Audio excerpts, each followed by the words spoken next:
Hello, and welcome to another episode of Logan's Voice. I'm Doug Ballinger, and I'm Logan's dad. When my son Logan died from fentanyl poisoning, the world changed in 1,000 ways I never saw coming. There was the obvious, brutal reality waking up every day knowing my son was gone, facing birthdays and holidays with an empty chair, living with a silence that screamed louder than any noise. But there was another kind of silence. No one warned me about it. The silence of people disappearing from my life. People who once stood by my side, they vanished. Phone calls stopped, texts dried up, some friends ghosted me completely. And in the beginning, I didn't understand why. At first, I thought maybe it was judgment, that they didn't approve of how Logan died, or they thought our family failed somehow. But as time went on, I realized something deeper. Most people weren't leaving out of judgment, they were leaving because they simply didn't know what to say. And here's the truth: you don't have to say something profound, you don't have to fix my grief, you don't have to have the perfect words. All I need, all what any grieving parent truly needs is simple: show up, sit with us, be willing to hear us, and most importantly, just say their name. Because when you say their name, you remind us that they lived, that they mattered, that they are not forgotten. That's what today's episode is all about: the power of presence, the healing that happens when we remember, and why saying their name is one of the greatest gifts you can give.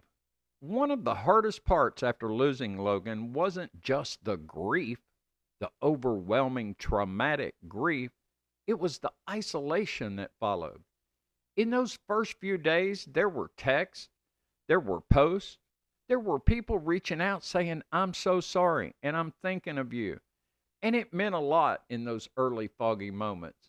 But then the world kept moving, and it felt like mine was standing still. Friends who once showed up for every birthday or weekend barbecue disappeared.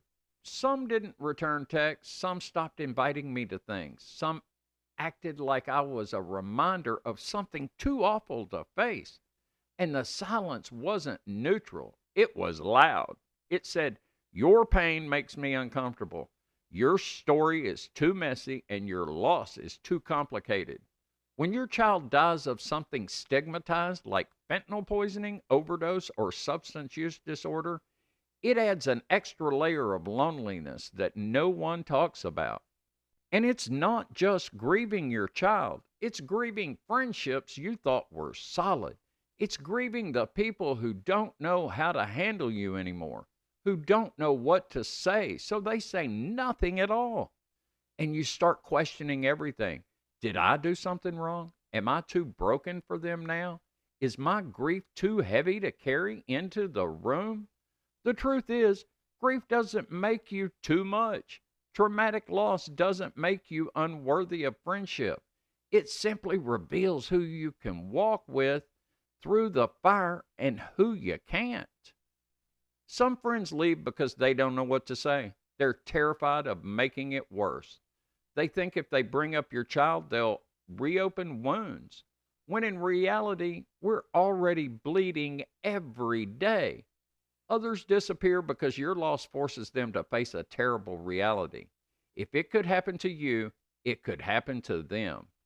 Facing your grief means facing their own deepest fears, and not everyone is ready to do that.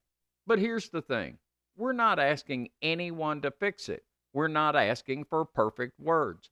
We're just asking for presence, to be seen, to be heard, to be reminded that even though our world was shattered, we are not alone standing in the rubble. Because the truth is, when someone we love dies, especially from fentanyl poisoning or substance use, there are no perfect words that can make it better. And that's okay. We're not looking for perfection, we're looking for real. One of the biggest reasons people pull away from a traumatic loss is simple: they're afraid to say the wrong thing. They think if they bring up Logan's name, it will hurt me more. They think if they ask how I'm doing, they'll open a floodgate they aren't prepared to handle. They think if they don't have something profound or comforting to say, it's better to say nothing at all. But here's the truth. You don't have to have the perfect words. You don't have to fix this. There are no magic sentences that can erase the pain of losing a child. There is no conversation that can make it better. And honestly, I don't expect you to. We don't need perfection. We don't need your advice. We don't need someone to explain away our pain with cliches or Bible verses or empty platitudes. We need presence. We need someone who will sit with us even when it's uncomfortable. Someone who will listen even when there are no solutions. Someone who will say, I'm here, without trying to force healing or understanding into a neat little box. Because grief is messy. Traumatic grief is even messier. And sometimes the greatest gift you can offer is just staying present in the middle of the mess. Here's some simple things you can say. I'm thinking about you. Or I miss Logan too. I don't know what to say, but I'm here. Can I just sit with you for a while? You are not alone. And sometimes the most powerful thing you can say is nothing at all. A hug, a hand on a shoulder, a tear shed with us. It says more than 1,000 carefully crafted sentences ever could. And here's what I want you not to worry about. Don't worry about making us cry. We're already crying inside every day. Let me tell you a little story. Over the weekend, I went to an event in North Little Rock in Argenta Plaza. And I was there to see some people I knew, especially the grief counselors that helped me in the very beginning. And when Simone introduced me to another coworker of hers, and I had on my Logan Story shirt with Logan's dates on the left arm and the number of people that died in 2020 on the back, the lady asked me, tell me about your son. And I completely could not form words. Tears flowed down my face, and I just kind of stood there. I took a few deep breaths, and I eventually regained myself, and I started speaking about Logan, and that fentanyl had taken him, and how much I miss him, and everything I'm doing to help other parents not experience that pain. Once I got over the crying part, then I was able to talk. But it's just because they were there, just because they opened up the conversation, just because they cared enough to ask about my son. So don't worry about reminding me of my loss. You're not reminding me. We live it every moment.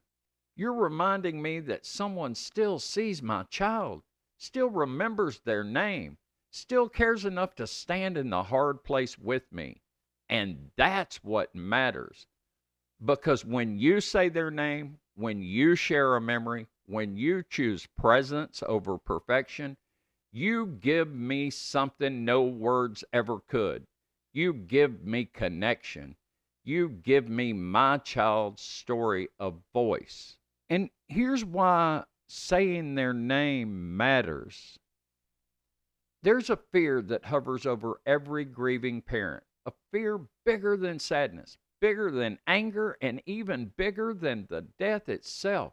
It's the fear that the world will forget our child, that their life will slip into the background, that people will stop speaking their name, that their memory will fade until it's like they were never here at all. That's why saying their name matters so much. It's not just a courtesy. It's not just a gesture. It's a lifeline, a reminder that they lived, that they loved, that they laughed, that they left a mark on the world and on people lucky enough to have known them.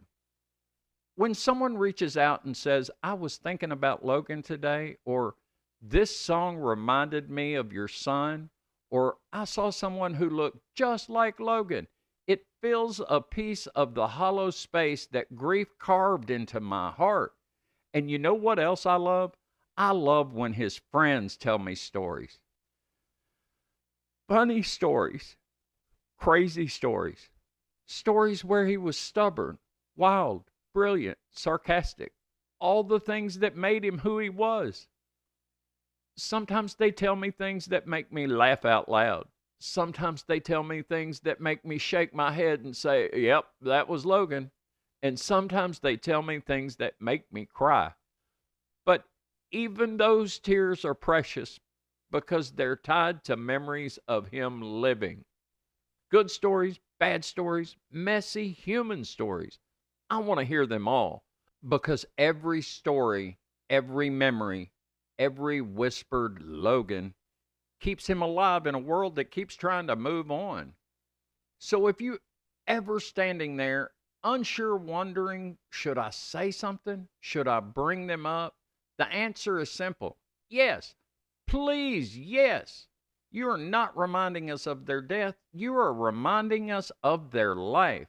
And there is no greater gift you can give a grieving parent than that. And if you're still wondering what you can do to support someone after loss like this, it's simpler than you think. You don't need a script. You don't need perfection. You just need presence, compassion, and a willingness to remember with us. If you've been listening today and thinking, I don't want to make it worse, I don't know what to say, I'm scared I'm going to say the wrong thing. I get it. But let me tell you something. Your silence hurts more than your imperfect words ever could. Grieving parents don't need you to fix the unfixable. We don't need you to offer solutions for a problem that has no solution. What we need is simple. What we need is human. So here's some things you can do. Just be present. You don't have to fill the air with words. Just show up. Sit beside me. Let me feel what I feel. Say their name. It doesn't have to be a big speech. Just a simple, I was thinking about Logan today, is enough to heal a broken piece of my heart. And share a memory. Funny stories, sad stories, beautiful stories, messy human stories. Every moment is a thread that stitches a little more love into the empty space. And offer hugs. No advice needed, just a hug, just a hand on the back, just a reminder that we are still loved and not forgotten. And be consistent, not just in the first few days. Check in after the funeral, after the flowers wilt, after the crowds thin out, months later, years later. That's when it matters even more. And what you don't need to worry about, you don't have to solve my grief. You can't. It's unsolvable.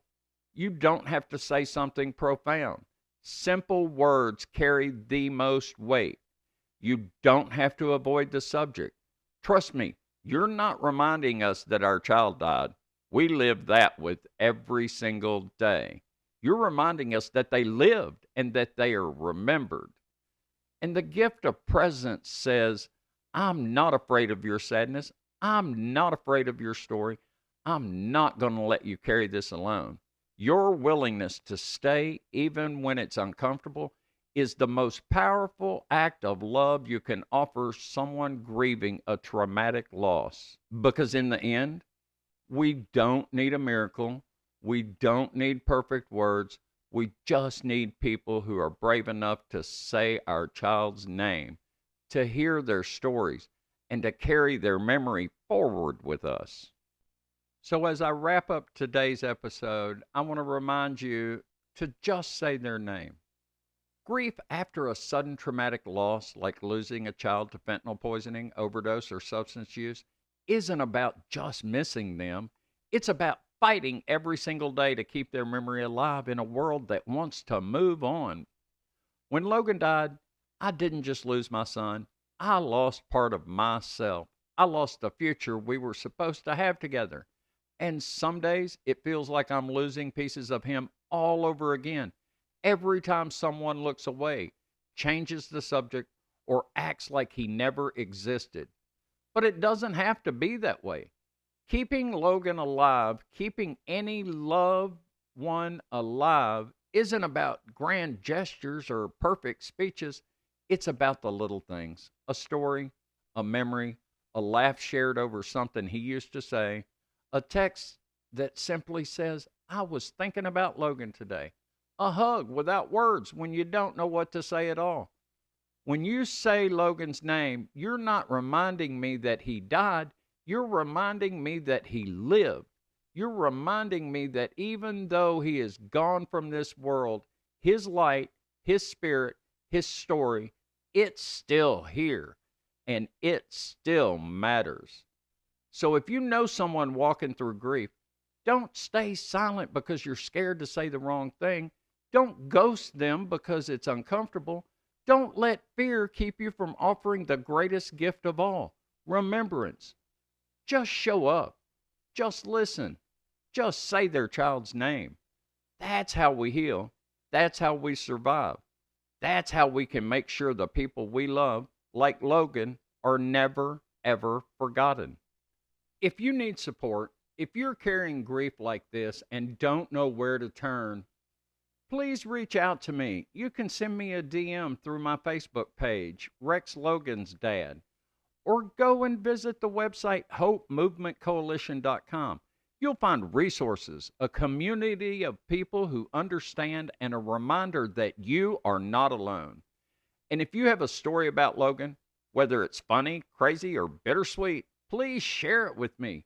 Those stories are treasures. They are like lifelines because Logan's voice isn't just mine, it's yours too.